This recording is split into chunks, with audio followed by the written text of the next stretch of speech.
You're listening to Preston's Poetry Podcast.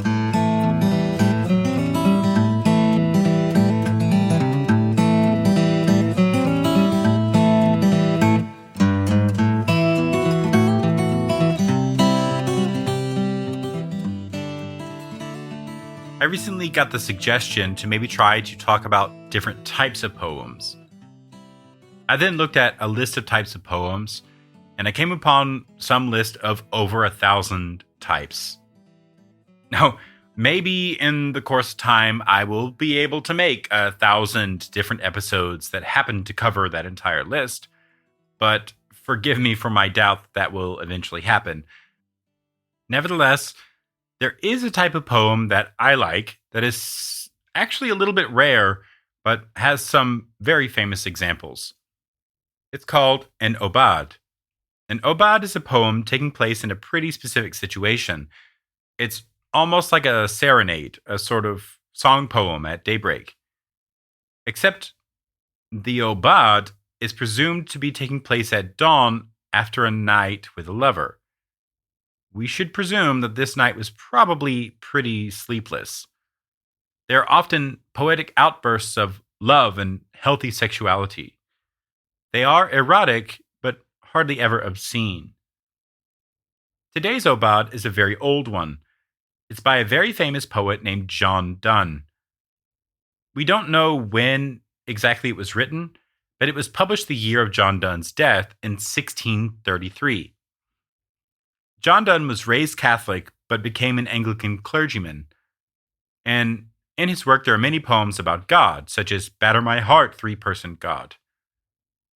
There is a kind of sensory, visceral quality to Donne's poetry that has inspired people ever since. Even blues philosopher Dr. Cornel West has mentioned that he likes the viscerality of Donne's poetry. Another poem called The Flea by Donne talks about the marriage between him and a woman as the mingling of their blood within a flea that bit both of them.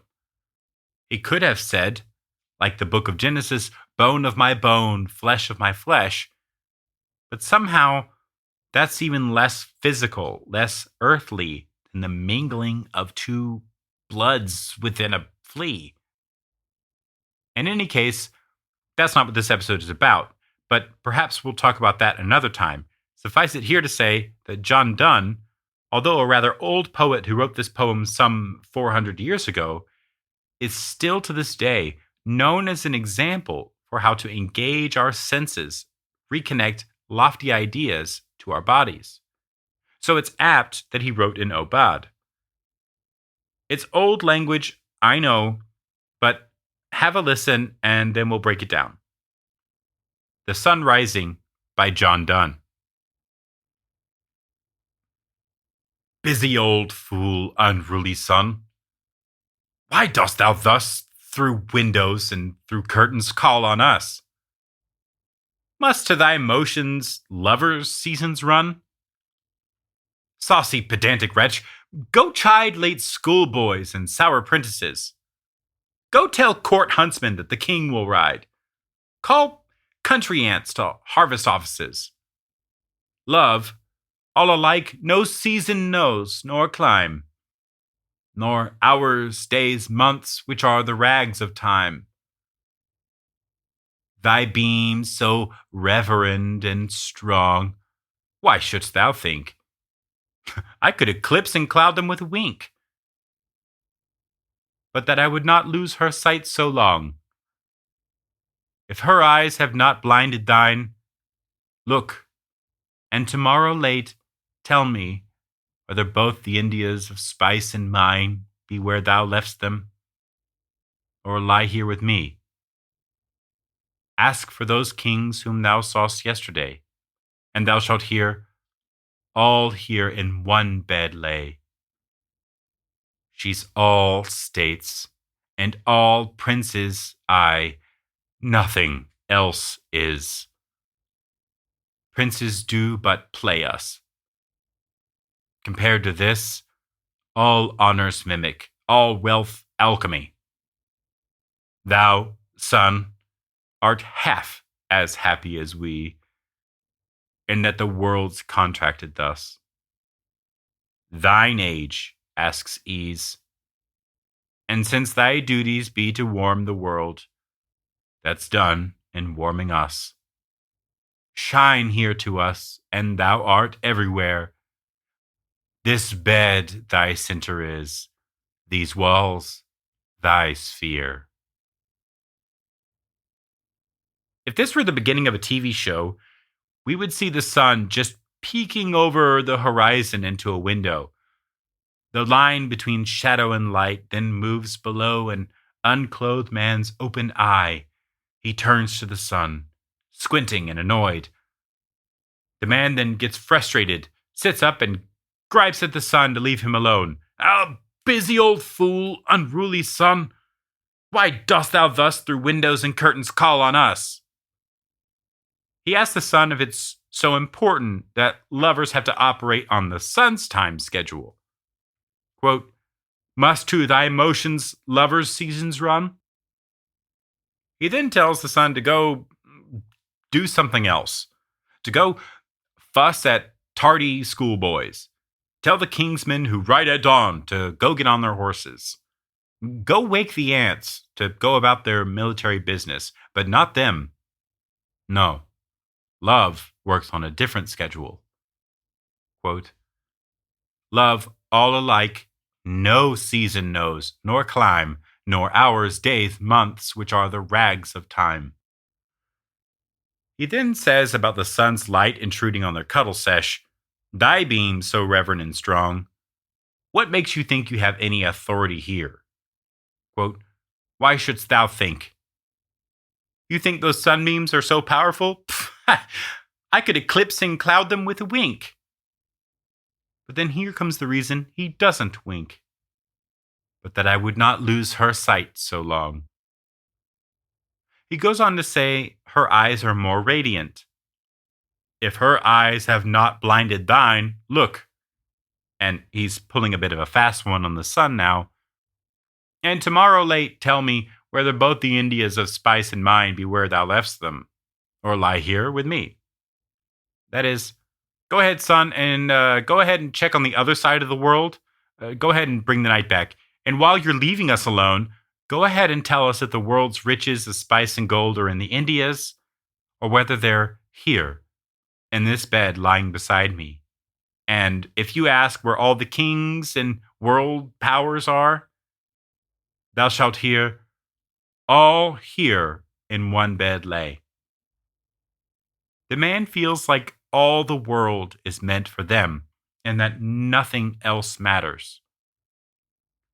She's all states and all princes I. Nothing else is. Princes do but play us. And also other ideas of riches and power. Princes do but play us. Compared to this, all honor is mimic. All wealth, alchemy, meaning it's just half-grade, made-up wealth. He goes on to say that they, the couple, are the world. And if it's the sun's job to warm the world, that's done in warming us. Shine here to us, and thou art everywhere. This bed thy center is, these walls thy sphere. What poets love about John Donne is this sensuality, this visceral quality. But there's more going on here. You may remember from another episode on Walt Whitman that we talked about something called a conceit, that is, an extended metaphor.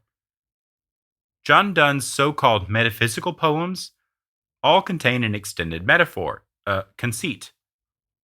This time, the sun is a metaphor essentially for all things deemed important in the world: time, princes, hunting, school, power, riches, laws of nature.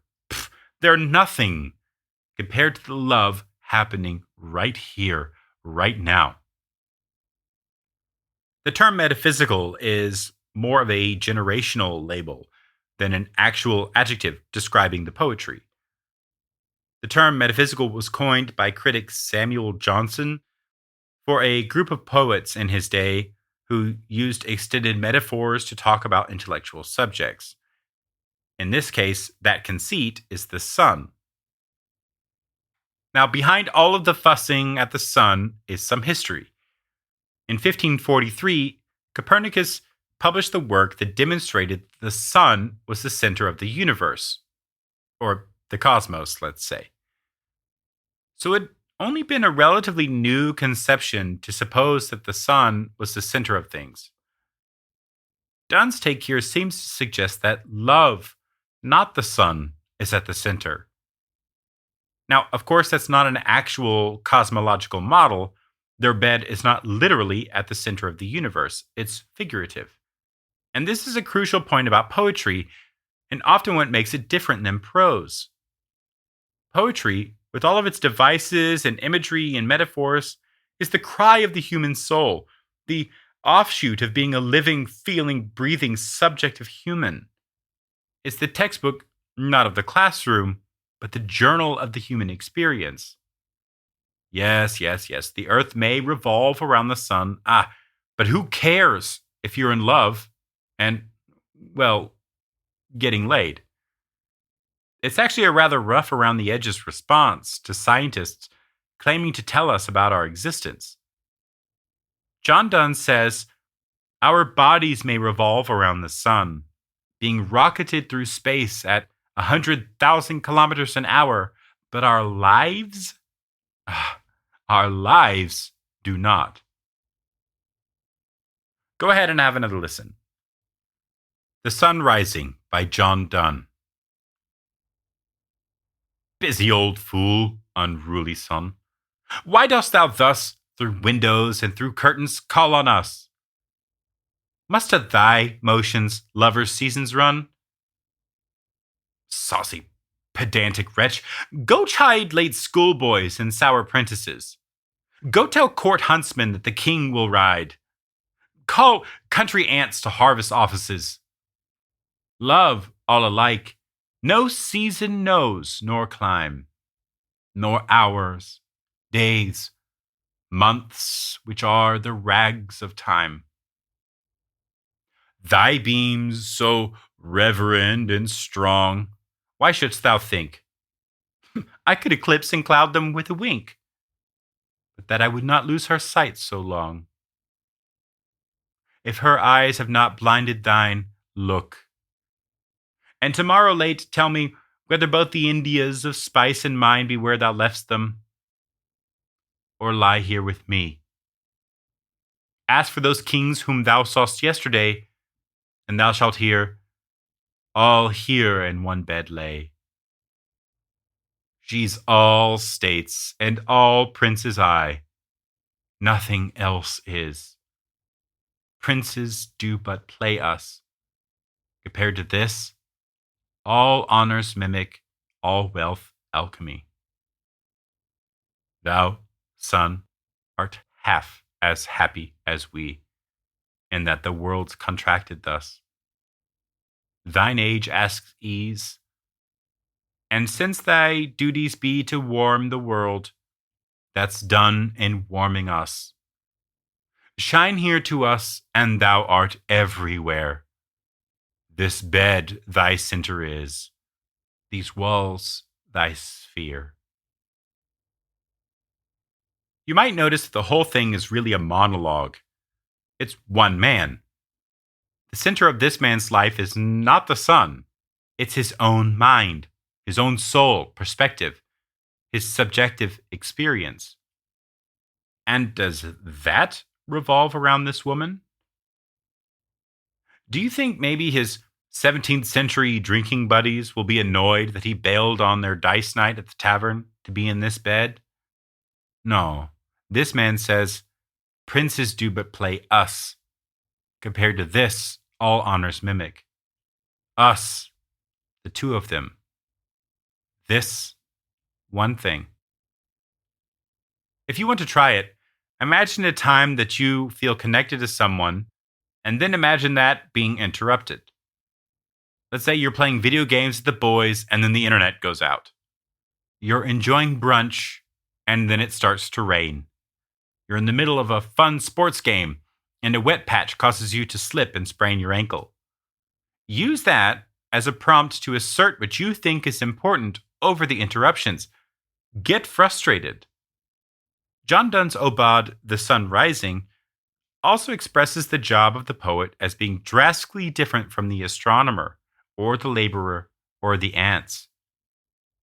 The poet's job is to do what Thoreau said, to suck all the marrow out of life, and publish that to the world. John Donne could have done this more essay and prose-like, but that would be somehow looking objectively at something very experiential, felt, subjective. Poetry, then, is the moody cry from deep within our souls, exclaimed to the world. It comes directly from our gut, from the burning, sun-like center of our human existence.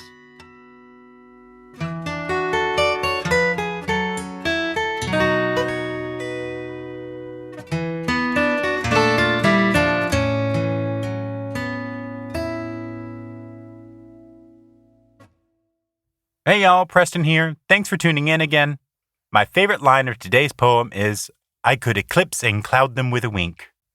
Tell me yours or ask me stuff on Preston's Poetry Podcast Instagram or Facebook page or via the website, prestonspoetrypodcast.com. We'll see y'all.